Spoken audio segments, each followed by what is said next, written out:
کون خود کو ذبح کرواتا؟ آخر عبداللہ بولے ابا جان آپ مجھے ذبح کر دیں۔ یہ سب سے چھوٹے تھے، سب سے خوبصورت تھے، سب سے زیادہ محبت بھی عبد المطلب کو ان سے تھی، لہٰذا انہوں نے قرآن دازی کرنے کا ارادہ کیا۔ تمام بیٹوں کے نام لکھ لکھ کر قرآن ڈالا گیا۔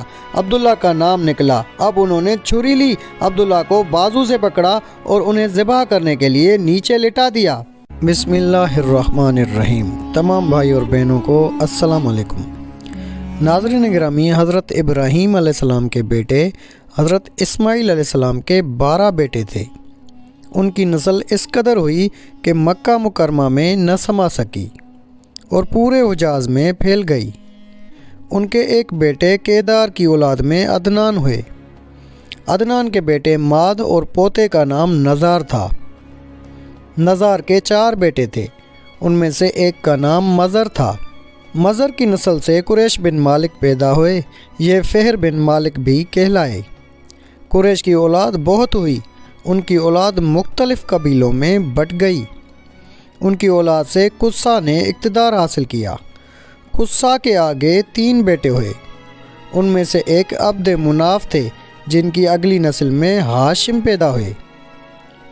ہاشم نے مدینہ کے ایک سردار کی لڑکی سے شادی کی۔ ان کے ہاں ایک لڑکا پیدا ہوا، اس کا نام شیبہ رکھا گیا۔ یہ پیدا ہی ہوا تھا کہ ہاشم کا انتقال ہو گیا۔ ان کے بھائی مطلب مکہ معظمہ کے حاکم ہوئے۔ ہاشم کا بیٹا مدینہ منورہ میں پرورش پاتا رہا۔ جب مطلب کو معلوم ہو گیا کہ وہ جوان ہو گیا ہے تو بھتیجے کو لینے کے لیے خود مدینہ گئے۔ اسے لے کر مکہ مکرمہ پہنچے تو لوگوں نے خیال کیا کہ یہ نوجوان ان کا غلام ہے۔ مطلب نے لوگوں کو بتایا یہ ہاشم کا بیٹا اور میرا بھتیجا ہے۔ اس کے باوجود لوگوں نے اسے مطلب کا غلام ہی کہنا شروع کر دیا۔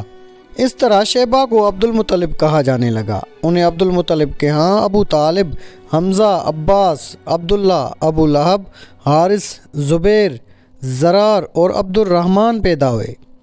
ان کے بیٹے عبداللہ سے ہمارے نبی حضرت محمد صلی اللہ علیہ وسلم پیدا ہوئے۔ عبد المطلب کے تمام بیٹوں میں حضرت عبداللہ سب سے زیادہ خوبصورت اور سب سے زیادہ پاک دامن تھے۔ عبد المطلب کو خواب میں زمزم کا کنواں کھودنے کا حکم دیا گیا، یعنی حضرت اسماعیل علیہ السلام کے اس کنویں کو قبیلہ جرم کے سردار مزاز نے پاٹ دیا تھا۔ قبیلہ جرم کے لوگ اس زمانے میں مکہ کے سردار تھے، بیت اللہ کے نگران تھے۔ انہوں نے بیت اللہ کی بے حرمتی شروع کر دی۔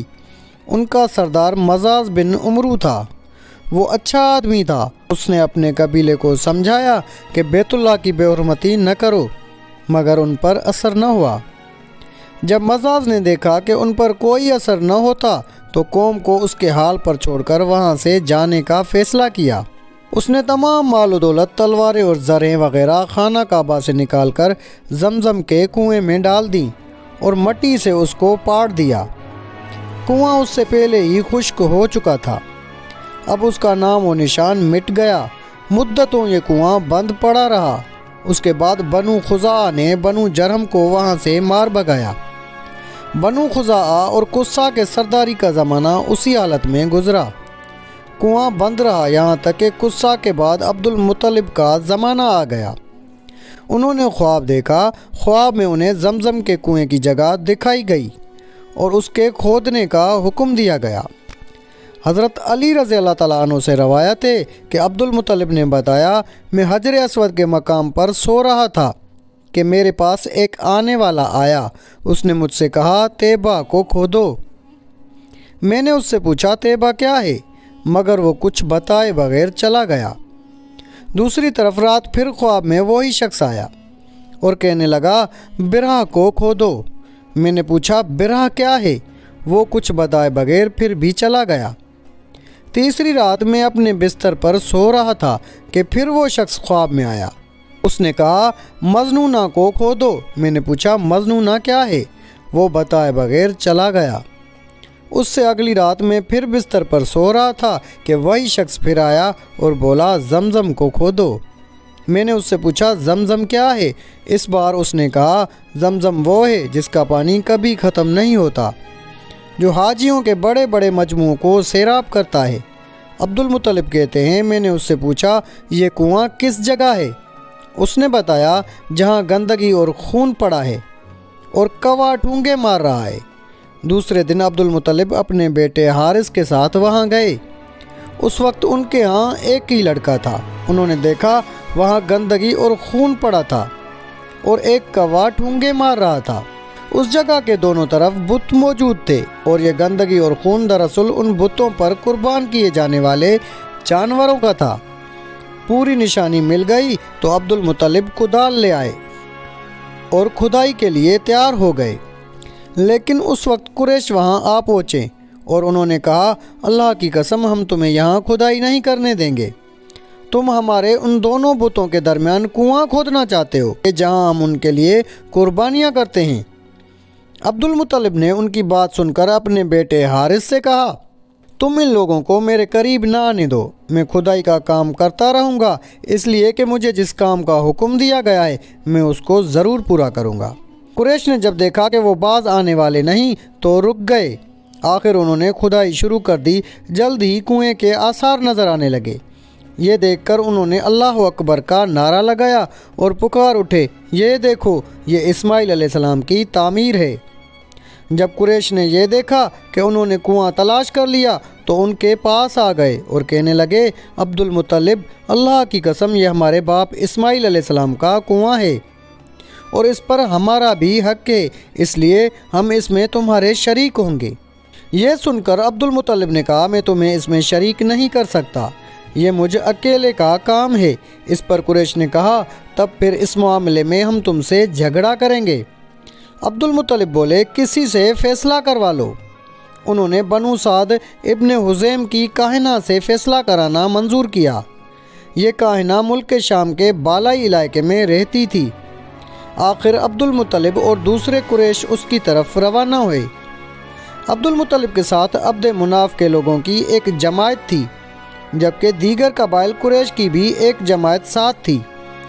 اس زمانے میں ملک حجاز اور شام کے درمیان ایک بیابانی میدان تھا، وہاں کہیں پانی نہیں تھا۔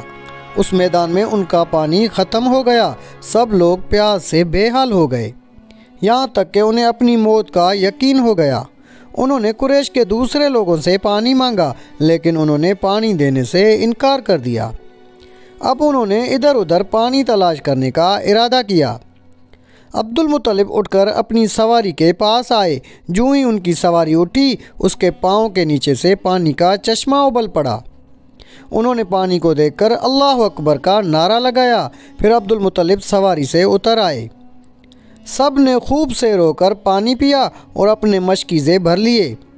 اب انہوں نے قریش کی دوسری جماعت سے کہا آؤ تم بھی سیر ہو کر پانی پی لو۔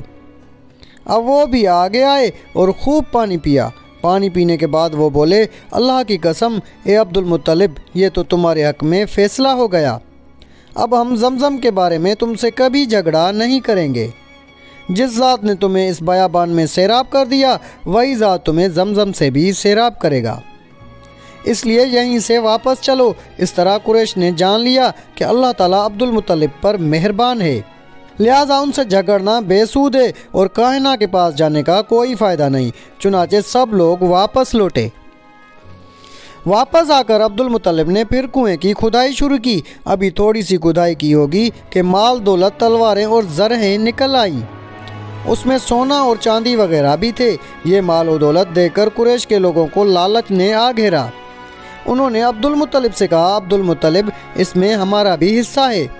ان کی بات سن کر عبدالمطلب نے کہا نہیں اس میں تمہارا کوئی حصہ نہیں، تمہیں انصاف کا طریقہ اختیار کرنا چاہیے، آؤ پانسو کے تیروں سے کرا ڈالیں۔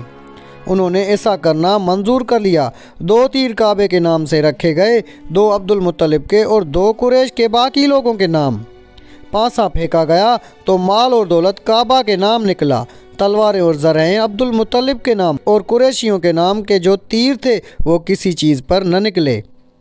اس طرح فیصلہ ہو گیا اور عبدالمطلب نے کعبے کے دروازے کو سونے سے سجا دیا۔ زمزم کی کھدائی سے پہلے عبدالمطلب نے دعا مانگی تھی کہ اے اللہ اس کی کھدائی کو مجھ پر آسان کر دے، میں اپنا ایک بیٹا تیرے راستے میں ذبح کروں گا۔